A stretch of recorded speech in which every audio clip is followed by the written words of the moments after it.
On se dit toujours dans ces moments-là qu'il faut filmer. On a un orage de malade. Lui qui est obligé d'écoper l'annexe tellement qu'il y a de l'eau qui se met dedans. Et manque de bol, ouais, il y a un pare-battage qui a sauté et on a entendu 2 fois boum boum, genre on s'est dit bah zut, c'est le bateau arrière qui à gauche-droite qui nous tape. Et en fait non, l'eau elle a tellement monté sur le port qu'on a touché le quai et on a abîmé l'arrière de la jupe.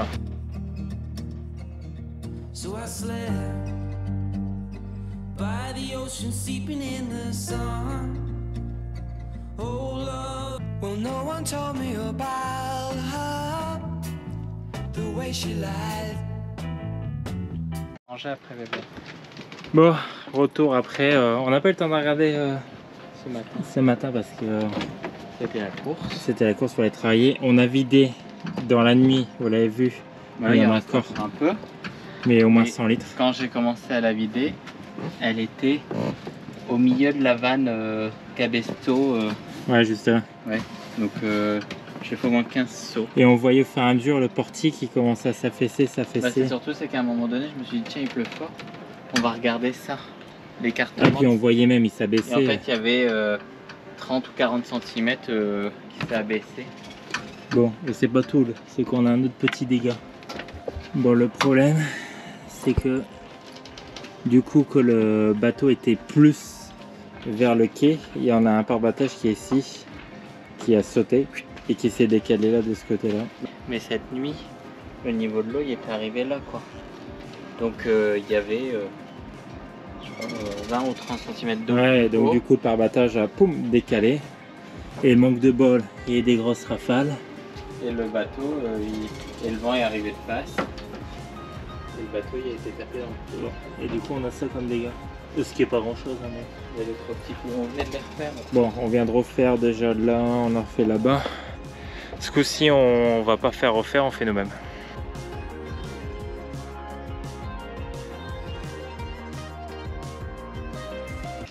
L'orage nous a un petit peu abîmé le bateau. Du coup là ça va être une petite vidéo hors série, trucs et astuces. Et on va faire du gel coat. On a fait des petits achats. On a acheté du gel coat en 2 coloris. On a du blanc cassé et du blanc. Vu que on ne sait pas réellement. Bah c'est pour juste se rapprocher de la teinte de la couleur. On va tester, on va voir. On va faire un essai. On a pris ça, gel coat, des spatules de carrossier pour l'appliquer et mélanger. Et aussi du papier de verre, donc différents grains. 180, 320, 600 et du 120. Voilà, Bon. spécial carrossier. Comme ça on vous le note tous. Qu'est-ce qu'il faut là? On vous fera une petite liste. Bon après, on va tester quand même parce que ça va être notre première. Bon, on l'a déjà fait faire et là on le fait nous-mêmes. Donc là ça c'est le gel coat, ça c'est le durcisseur. Donc un mélange assez simple, hein, je crois que c'est 1 à 2% de durcisseur pour ça. Donc voilà. C'est parti. Tac. Bon, on vous montre. Que doit-on dire? Qu'est-ce qu'on doit réparer? La réparation est ici à faire. Petit dégât. Donc bah, Voilà. premier temps, Ponçage. je vais nettoyer ici devant. On a beau temps par contre, c'est agréable. Après la tempête, le beau temps. Alors, Il n'y a pas un petit bout qui s'en va encore là en haut? Là ouais. non. Il s'en va pas? Non. Non.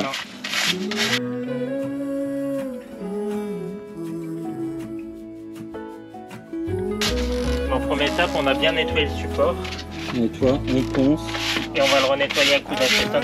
on prend des graissetés. Bien en dessous là plus bas. I shone bright then my journey was over. What I sought when I ran. L'étape suivante, on prépare la mixture. Mixture du gel coat. Donc là, du coup, on va utiliser, alors il est plus très blanc, on va prendre un blanc cassé et on va l'appliquer avec le durcisseur. Donc n'oubliez pas, il faut acheter une petite raclette.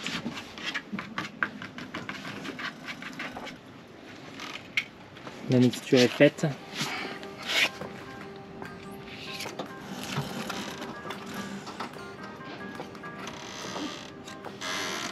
Donc là on l'applique directement sur nos trous.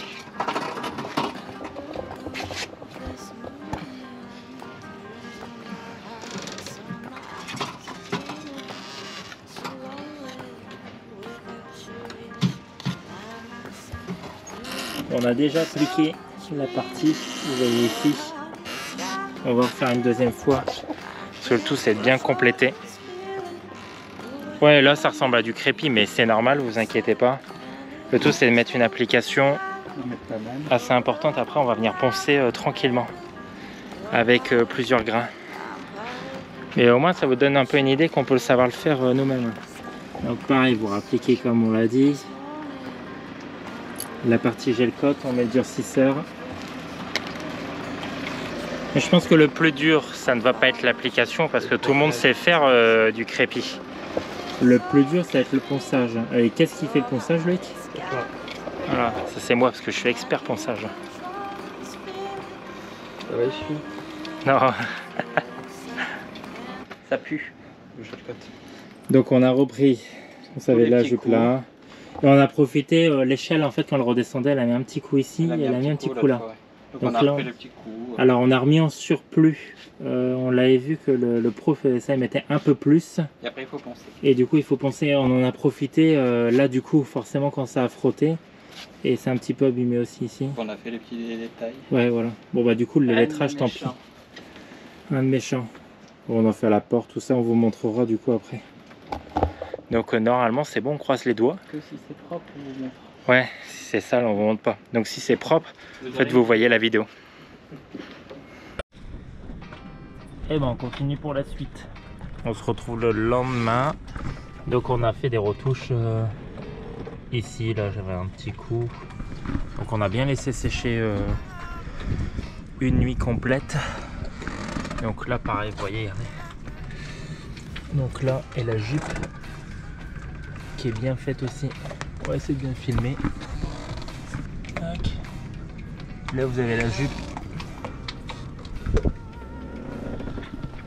Donc là le but ça va être de poncer. Donc du coup on va commencer. Alors je pense que on avait du 120, mais le 120 on l'a utilisé pour bien préparer la surface. Et on en a d'autres. Vous vous souvenez, on vous l'a dit, on vous l'a mis dans la liste. Mais il y a 180, 320 et on termine par un 600, c'est juste pour le ponçage très fin. Alors, il y a un peu de vent et on va se mettre un peu à l'abri. Vous avez déjà voir le premier résultat. Donc on va refaire du gel coat et reboucher les trous parce que ça se recontracte. Et vous voyez la jupe qui était abîmée là. Donc là maintenant on l'a bien. Donc là je vais refaire parce qu'il y a encore des petits trous, ça s'est recontracté. Bon, plus qu'on voit rien du tout. Mais on se dit qu'en fait on peut le faire nous-mêmes. Le gel coat, il n'y a rien de compliqué. Après j'ai mis du temps, j'ai bien poncé au 180 jusqu'à revenir à la jonction des deux, de l'ancien et du nouveau gel coat. Voilà. Donc c'est reparti, on refait du gel coat, je remastique dessus, je redéborde. Et puis on va faire juste à temps que ça disparaisse, qu'on voit plus rien. Que ça soit que de l'histoire ancienne. Du coup on a pensé, et comme vous l'avez vu, c'est comme de l'enduit, ça se rétracte et il y avait des trous.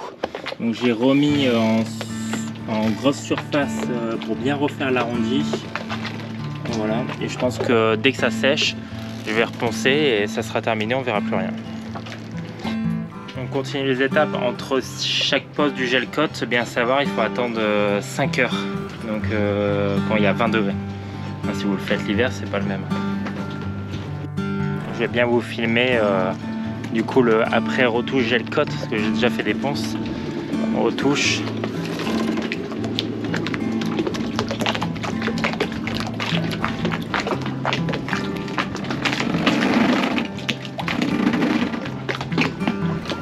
Donc là il y a un petit creux, c'était creusé, donc je l'ai fait exprès de bien en mettre et bien reponcer pour le rattraper.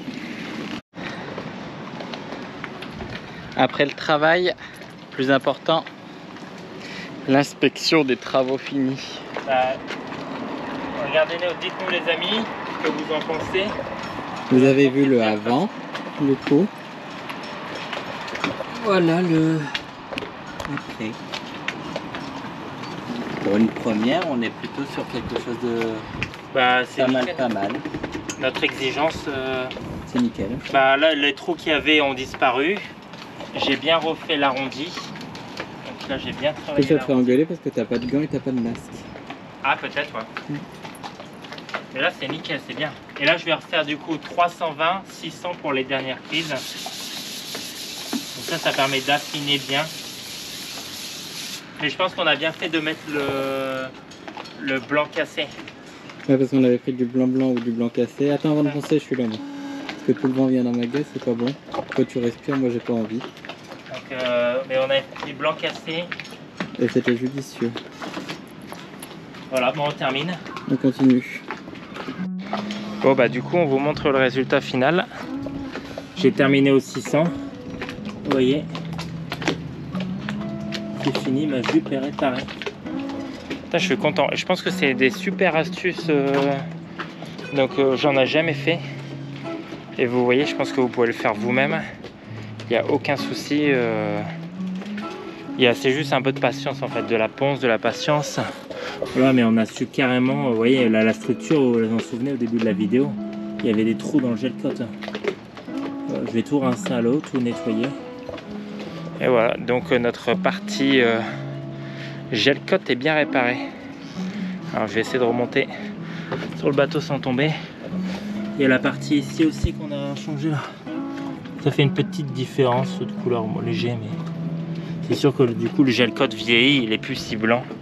Il n'est pas si propre non plus. Et vous voyez, c'est là, il y a d'autres parties aussi, j'ai refait ici. Ici et puis ici. Là, il ne me reste plus qu'à nettoyer la lettre E pour que ça soit bien propre. Mais au moins, la dernière fois, vous avez vu une vidéo gel coat où on avait fait faire. Et ce coup-ci, vous avez une vidéo où on a tout fait nous-mêmes. Donc c'est possible. Pour la modique somme de 67 €. Voilà, et j'en ai encore plein, donc je vais en... Je sais plus, je m'en souvenais plus, il y en a un sur la côté des taquets, je crois, l'ancien propriétaire n'avait pas poncé, je crois.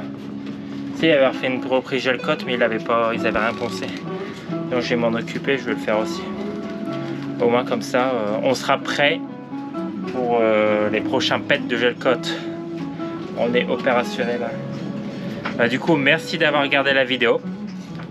Si vous avez des questions sur les produits, sur l'éponge, je vais mettre toutes les références de ce qu'on a acheté. Voilà, mais ne pas hésiter, vous pouvez nous envoyer un message sur YouTube. Donc n'oubliez pas aussi de vous abonner, liker, et puis retrouvez-nous aussi sur Instagram. On met aussi de temps en temps des actualités. Donc allez, à bientôt et ciao!